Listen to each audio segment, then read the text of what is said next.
हमारे संविधान के डायरेक्टिव प्रिंसिपल्स में एक आर्टिकल 39C है। किसी भी जीडीपी ग्रोथ को, किसी भी ग्रोथ स्टोरी को 39C के आधार पर मूल्यांकन होना चाहिए। नाम है वो आपको पता है, आपकी तरफ से।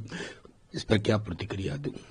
बस आग्रह ये कर सकता हूं कि एक न एक दिन ये जो पूरा वेंडेटा का निजाम है, जो दिल्ली से लेकर अलग अलग राज्यों से होता हुआ बिहार तक भी पहुंचता है, इस पे विराम लगना चाहिए।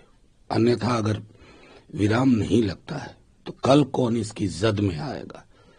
जब पहिया घूमेगा तो मुश्किल होगी। मैं समझता हूं उसी संदर्भ में हम सबको इंतजार करना चाहिए कि पिछली तिमाही इससे बेहतर हुआ है और इसे सुधार और विकास की नीतियों का परिणाम है। मैं आपके वायर सर्विस के माध्यम से कहूं, हमारे संविधान के डायरेक्टिव प्रिंसिपल्स में एक आर्टिकल 39C है। किसी भी जीडीपी ग्रोथ को, किसी भी ग्रोथ स्टोरी को 39C के आधार पर मूल्यांकन होना चाहिए।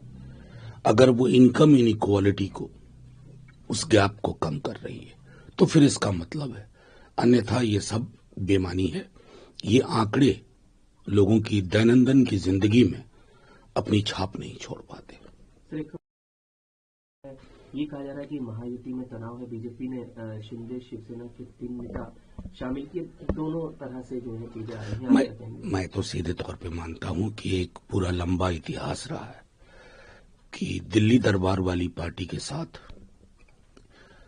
अकाली का क्या हुआ, अभी वहां क्या हो रहा है और आने वाले दिनों में हमारे बिहार में क्या होगा, सब ये इबारत पढ़ चुके हैं। बस अभी भी समझने में देर होती है।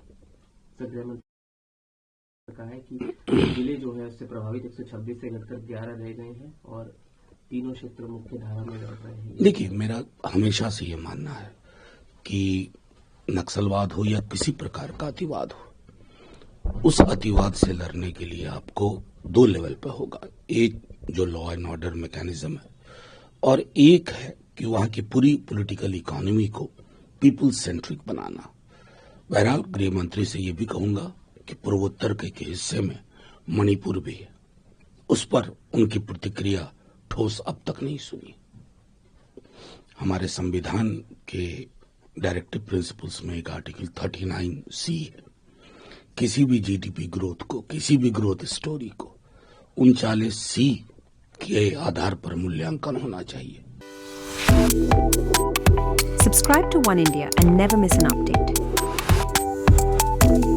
Download the One India app now.